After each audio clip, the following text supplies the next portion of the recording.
As-tu déjà remarqué que la plupart des gens qui critiquent ou qui se moquent de quelqu'un d'autre, qui se moquent du travail, qui essaient d'accomplir une personne, se moquent de son salon de coiffure? Ah, tu as vu son salon de coiffure, franchement.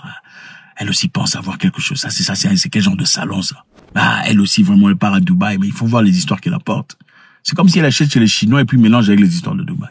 La plupart des gens qui se moquent de ton travail sont des gens qui n'ont absolument rien à montrer pour eux-mêmes. Vous ne verrez jamais une personne mieux que vous. Une personne qui importe les histoires venant de New York, les histoires venant de Los Angeles, des vraies histoires. Se moquer de ton travail à toi, qui apporte des histoires venant de Dubaï ou de Hong Kong. C'est toujours ces personnes qui n'ont absolument rien, qui ont une douche derrière la maison et se lavent comme ça, avec les toilettes, il faut, hein. Voilà, c'est toujours ce genre de personnes. La plupart des gens qui se moquent de toi, ah, quel genre de voiture? Ah, c'est une voiture de location. Ah, ce n'est pas à lui d'ailleurs, c'est la voiture de son oncle. Ah, d'ailleurs, tout ça. Ce sont des gens qui sont piétons. Ou s'il a une voiture, c'est une voiture cocoro. Voilà. Tu ne verras jamais une personne qui roule carrosse se moquer d'une autre personne qui essaie de s'en sortir. La frustration appartient à un groupe de personnes. Vous ne verrez jamais une personne qui est en train de réussir dans la vie, frustrée par rapport à une autre personne qui réussit dans la vie. À moins que sa réussite soit une réussite serpentée. Ce n'est pas une réussite correcte. Donc la personne n'a pas charbonné pour y arriver. La personne a pris des raccourcis pour y arriver. Vous ne verrez jamais une personne qui a travaillé lundi, mardi, mercredi, jeudi, vendredi, samedi, dimanche pour aboutir à quelque chose, être frustré par rapport à ce qu'accomplit une autre personne. Jamais. Parce qu'il comprend ce qu'il en faut pour y arriver. Parce qu'il comprend tout à fait le sacrifice qu'il faut se consentir. Ce sont ceux-là qui prennent des raccourcis, ceux-là qui se prostituent, celles-là qui vont voir des maisons noires, ces personnes-là qui vont voir des choses absolument obscures, impact, qui sont ceux-là qui se frustrent à voir une autre personne en train de réussir. Vous savez, la pauvreté fait deux types de personnes. La pauvreté peut soit créer une personne compatissante, c'est-à-dire une personne qui comprend les difficultés des autres. Ah, je comprends, elle a certainement enduré beaucoup de choses. Voilà pourquoi elle se retire. L'autre type de personne que la pauvreté crée, ce sont les gens complètement frustrés de la réussite des autres personnes. Ce sont ceux-là qui n'aiment pas voir d'autres personnes avancer. C'est-à-dire, la pauvreté, elle a vécu dans des difficultés dans la vie, mais à partir du moment où elle commence à réussir, ça lui rend jaloux de voir une autre personne réussir.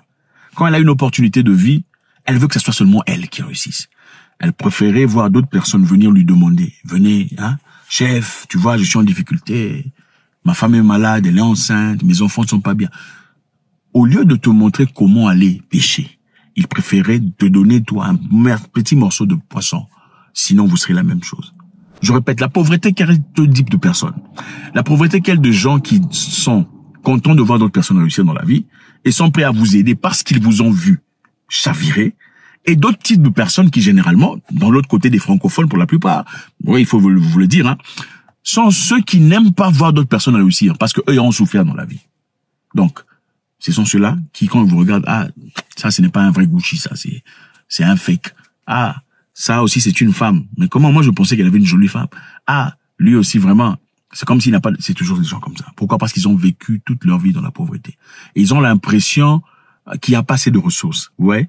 Il y a assez de ressources, mais dans leur tête, il n'y a pas assez de ressources. Donc, il faut se battre pour chaque petit morceau de ressources qu'il y a. Il faut se battre. Il faut critiquer. Il faut vilipender. C'est ça.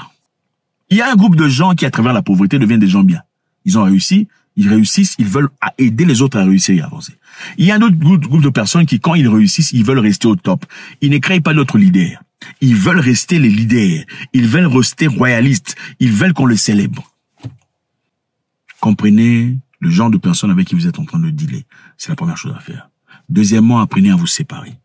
Dès que vous identifiez le genre de personnes avec qui vous dealez, séparez-vous. Ne leur donnez plus de vous. Ce n'est pas important. Ok? Vous ne verrez jamais une personne mieux que vous en train de vous critiquer. Une personne qui a réussi dans le droit. Vous ne verrez jamais une personne mieux que vous, qui n'a pas pris des raccourcis, vous critiquer, se moquer de vous, vous vilipender, vous diminuer votre travail. Jamais de la vie. C'est toujours des gens qui sont derrière, qui ont des choses à dire. Avez-vous déjà vu les jardiniers réunis, hein? Jardiniers, chauffeurs, enfin, excusez-moi, hein, respect aux chauffeurs et aux jardiniers d'ailleurs. Mais bon, on prend un exemple. Réunis en train d'insulter un fou, hein, un monsieur qui a perdu la tête dans les rues. Ah, regardez, c'est fou, hein, ce fou, vraiment, il est fou, hein. Comment est-ce qu'il est fou comme ça? Non, quel genre de fou c'est ça? Jamais, vous ne verrez jamais ça. Les jardiniers, les chauffeurs, excusez-moi les chauffeurs, je vous aime, et toutes les personnes, ils sont là pour insulter la femme du patron. Ah, la femme du patron, vraiment, elle aussi. Comment elle vient comme ça, habillée comme ça? Elle est habillée trop serrée, c'est trop moulant. Ou bien le patron. Ah, patron, vraiment, lui aussi, il a beaucoup trop... Ah, vraiment. Patron, comment il peut pas acheter une nouvelle voiture? C'est toujours comme ça. Jamais vous ne verrez le patron assis en train de critiquer le jardinier. Jamais le jardinier en train de critiquer le fou. D'accord? C'est toujours le jardinier en train de critiquer le patron. Le patron est trop occupé à booker des voyages, à regarder sa troisième femme, à faire tout ça. Gardez le cadre. Restez focalisé. Tout le monde n'est pas important dans votre vie. L'opinion de tout le monde n'est pas importante dans votre vie. Ok? L'opinion de tout le monde n'est pas importante.